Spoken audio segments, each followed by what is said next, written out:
Monologs. We are so glad you're able to join us for Universal Learning Academy's first ever virtual theater production.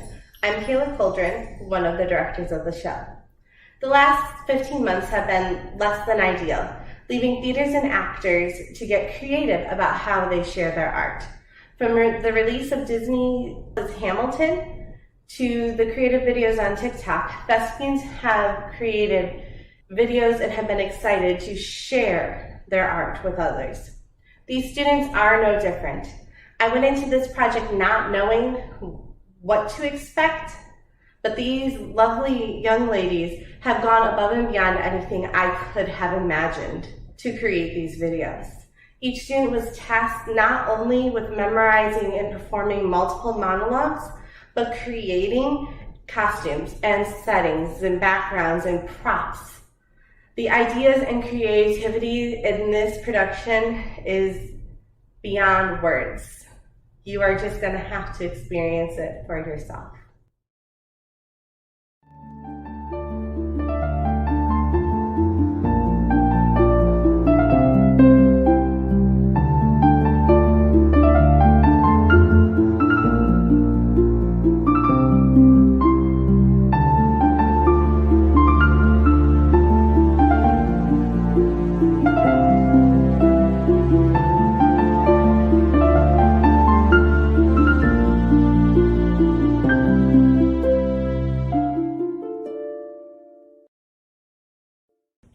You really shouldn't believe everything you hear. I will get in trouble every time. Remember when you played that game where you whisper a secret in someone's ear, and they whisper the secret in someone else's ear, and you keep passing the secret around the room? You never got the same secret at the end, did you? Instead of hearing ULA, it came out you want to be a boy, or something totally horrifying. Well, it's the same with stories. They get retold so much that by the time that someone writes them down, there isn't anything but half the truth within them. They become a pack of lies, twisted and turned until nobody could straighten out the real story from what's left. Take me, for instance. I got a story to tell. I do, but nobody wants to hear it. Instead, they listen to Little Miss Goodwitch, who obviously cast a spell over everyone. Somehow, she made the whole world believe she's so sweet. Sugar wouldn't melt in her mouth. Well, just like I'm not so wicked, she's not so good. She messed up a time or two. Cast a bad spell. Brewed a rotten potion. Just never gets caught. So who you gonna believe? Someone dressed in black? Yeah, right. It's a bum rap I had all these years. All I ask is you take the time to hear how things really happen. To me, and to others. Oh, don't look so shocked. I'm not the only one. You'll see other characters with a story to tell, living lives of twisted truths. So sit back and find out what really happened to us.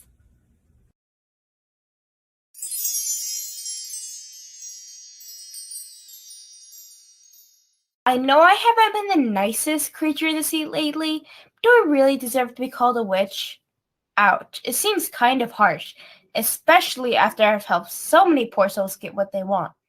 Besides, who wouldn't be a little testy for over 2 years?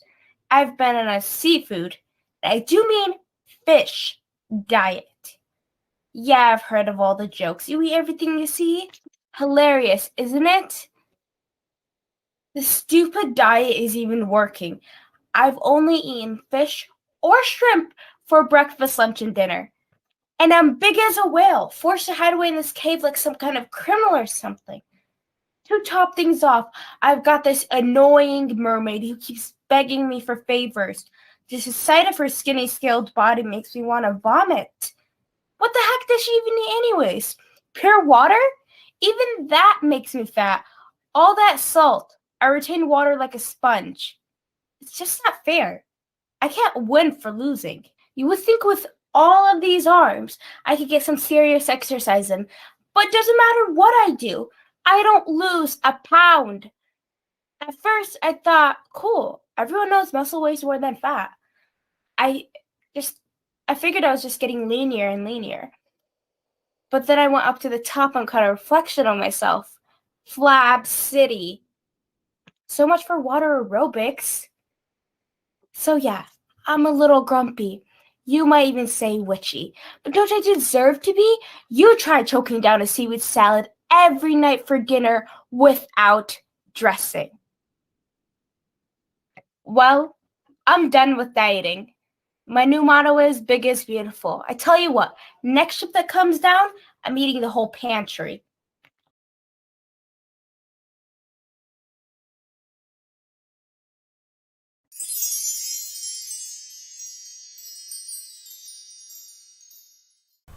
Oh my, I'm all in a tizzy, I tell you. I've finally been given a real live Make-A-Wish job, and I can't find my wand. That's been happening a lot to me lately. I found my hot rollers in the fridge the other day, and my breakfast bagels underneath the bathroom sink. I think all the spell making has rewired my brain. I can't seem to do anything right. Yesterday, I turned my cat into a frog, and I can't remember the spell to turn her back. Have you ever seen a frog meow? It's quite disturbing, let me tell you. But what's a fairy godmother to do without a wand? I can't whip up a fancy hairdo or a beautiful gown with crooked old hands. Besides, I've never sewn a day in my life, and I certainly can't pack Cinderella to the ball on my back. Well, what to do? What to do? I tell you the truth. I need my own fairy godmother to help me. But poor Cinderella, she's going to be so disappointed having to wear those dirty old rags to the ball. The prince won't even notice her. Maybe she won't even go, oh dear, they'll never meet, they'll never fall in love. And they won't live happily ever after. She'll be stuck in this wretched house with these wretched people, and it'll all be my fault. Oh, that just won't do. Here, little one. Here, little one. Oh, if only I turned my cat into a dog instead. Maybe she could fetch it for me. Why do I have to be so scatterbrained? It's like someone put a curse on me. It's just no use. I'm never going to find it. I'll probably be demoted to a tooth fairy now.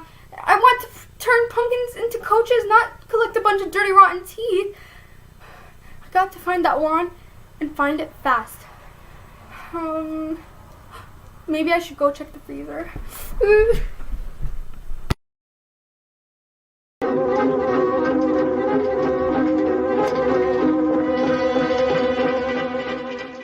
Everyone thinks my sister is perfect. It makes me want to take a pot, all pretty and pink like a big puff of cotton candy, as if sugar wouldn't melt in her little rosebud mouth. Well, duh, of course she looks all sweet and nice. She's dressed all girly from her head to her toes. Nobody thinks evil could reside in all that fluff. It just proves that she's mom and dad's favorite. Was they give me to wear black, and more black. How does a person look nice in that? And do you know how hot it gets wearing black all summer long? It's no wonder I get grouchy at times.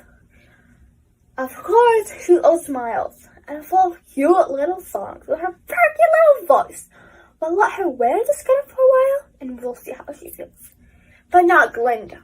Oh no, she's the good witch. So what does that make me? The bad one, of course. What a joke. She turned all the town people into munchkins and didn't even get in trouble. I turned one little guy into a scarecrow and all of a sudden I'm wicked. It's just not fair. She gets away with everything. It makes me so mad. I just gotta zap someone. Zap. There. Now I do feel a little better.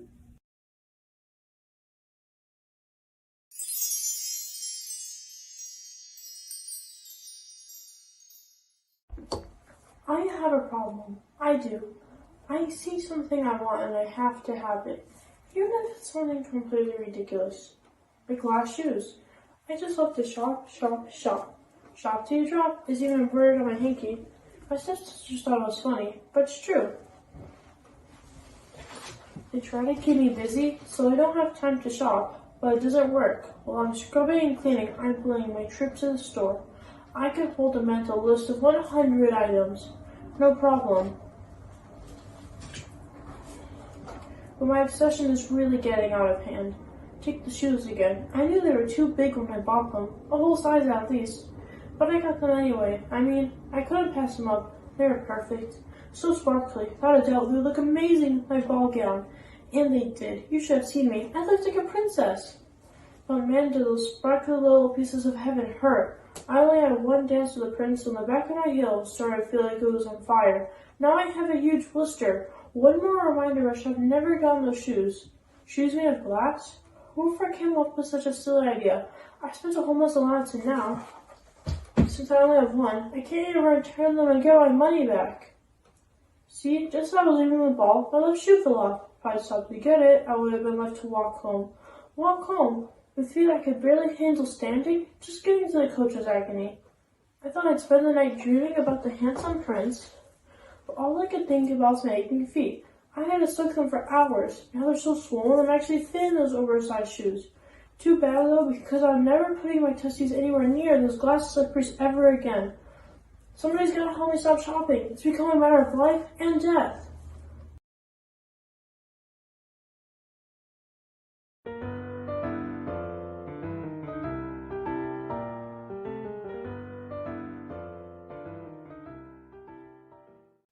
You'd never believe the way those poor puppies were living, cramped into a tiny apartment with no space to run and play.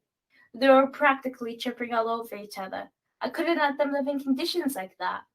Some people contend to head to such atrocities, but not a tender heart like me. Wouldn't have been able to sleep at night. Just can't believe that Anna's a puppy critter. Sure had the fur pulled over my eyes. I was probably to lose a husband. Robert talked her into it. It's obvious he's a moron who can't find a real job. What is he, anyways? A writer of some sort? What kind of man tries to support a family on pitiful wages like that? No wonder he had to buy and sell puppies on the side. My darling Anna looks so sweet and innocent, too. There goes to show you can't judge a book by its cover. Look at me. All the time people think I'm some kind of monster just because of this white streak I've had since birth. Doesn't matter, some kind of pigment issue. Of course not.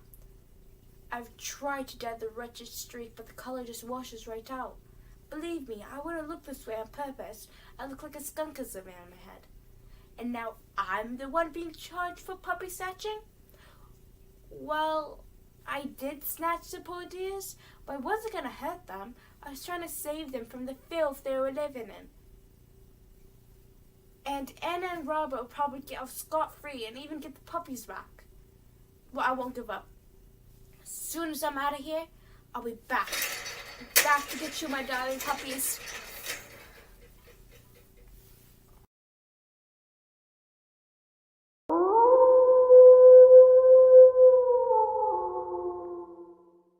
All that work for nothing. All those practices down the drain. Why did I even bother getting my black belt? What good is it going to do for me? I finally get the chance to use it. And here comes the big bad woodsman to save the day. Couldn't he see I've had it all under control? I was going to pound on that wolf's head, I tell you. I've had it all under control. I even got a kick or two before the woodsman came and ruined everything. I've been following that wolf for weeks, trying to pin something on him. I knew without a doubt he was back to the core. I just didn't have any proof. The little Red Riding Hood thing was brilliant. Nobody would suspect a young, helpless little girl on her way to see her grandma. I put the thought of me being helpless. The stupid wolf trailed me all the way up the mountain, ducking behind trees, crouching behind bushes. He wasn't very clever at hiding, I can tell you that. I was afraid I might have to give him mouth-to-mouth and save his life instead of capturing him. But it all went according to plan. I could taste success. The lady I hired to play my grandma played her part accidentally. By the time I got there, she'd let the wolf tie her up and put her in the closet. But all of that went down the drain. All that work for nothing. The woodsman stole the show. I ended up looking like a scared little girl, and the woodsman ended up looking like the hero. Guess the only good thing is that I can play cover. Secret Agent Little Red Riding Hood, at your service.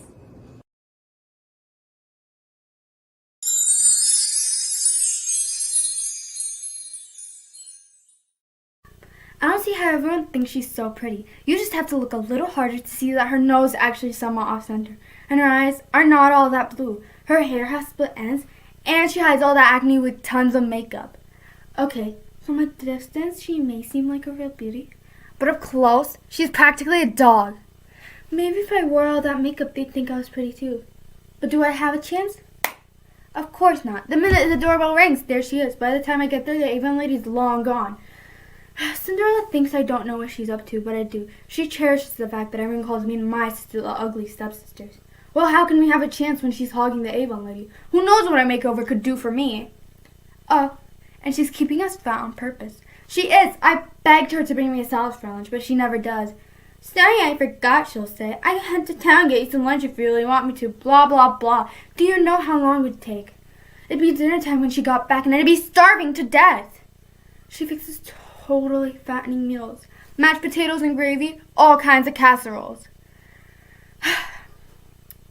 Everything's cooked in butter. She bakes cookies, pies, and cakes all the time. She may be dead ugly, but man, could she cook. It's impossible to resist her crumb cakes, and her cheesecakes are to die for.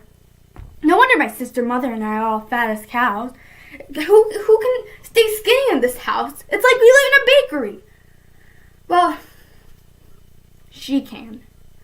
I haven't figured that one out yet. I think she's allergic to sugar or something. 'Cause you never see her stuffing her face with one of her pastries.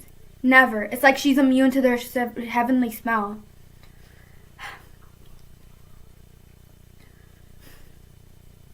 I know. It's that crooked nose of hers. I can't smell things quite right. All I know is that we're like her prisoners, and if she keeps us fat and ugly, no one will ever want us.